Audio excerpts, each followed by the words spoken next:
Who's next? Thank you, Matt. Hello, hello? Yes, it'll come on in a moment. It does. It takes its time. It's warming up.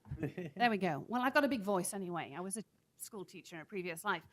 My name is Jane DeMarco. Thank you, gentlemen, for having us here.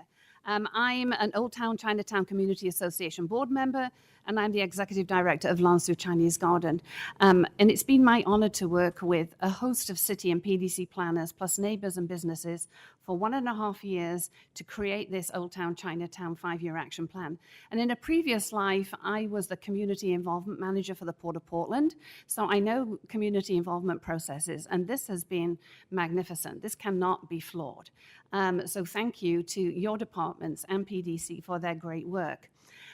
In representing the board and staff of Lansu Garden, as well as in my capacity as a neighborhood board member, I urge you to support this plan for these very few brief reasons. Leading national and international cities are so because they have wisely invested in and developed the sections of their towns that reflect the history and the starting places of their citizens. Visitors to our city, and we listen to them all because we have 130,000 that come to our garden every year, and we do research of our visitors and we listen to their comments. They have an expectancy of what to find in a Portland that is touted as being a wonderful city for an old town. And they come and they are disappointed. And often they are scared. I quote from social media collected regarding people coming to Lansu, the entire Chinatown area is supposed to be a tourist attraction. Portland is obviously not putting any money or thought into restoring it. Healthy neighborhoods worldwide offer a mix and balance of living opportunities. From the slide that Sarah showed you, it has been decided and it has justified itself in being a neighborhood, a living neighborhood of the homeless, non-income or low income. I manage a staff of 20 people, the majority of which are very young, who would love to live in Old Town Chinatown. We've got Pacific Northwest College of Art moving in. We've got Oregon College of Oriental Medicine. We've got the University of Oregon. There's a plethora of young people who would give their back teeth if there was an opportunity to live in the hood. And with that mix, that right mix that we know from the other work that's been done in Portland, brings a tremendous amount of energy, which manages the sense of non-safety. People feel safer.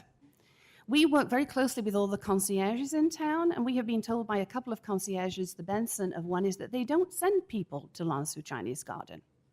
They don't send people to Lansu Chinese Garden because if you walk down 3rd Street, if you are a visitor to Portland, or if you're a citizen of Portland, you're coming from Beaverton, you could be the only person that is low to middle income on the street, and it is kind of frightening. We want the mix to change. We need the mix to change. We love the Chinese restaurants that are still there and the stores that are there. They cannot survive unless we've got an influx of new development.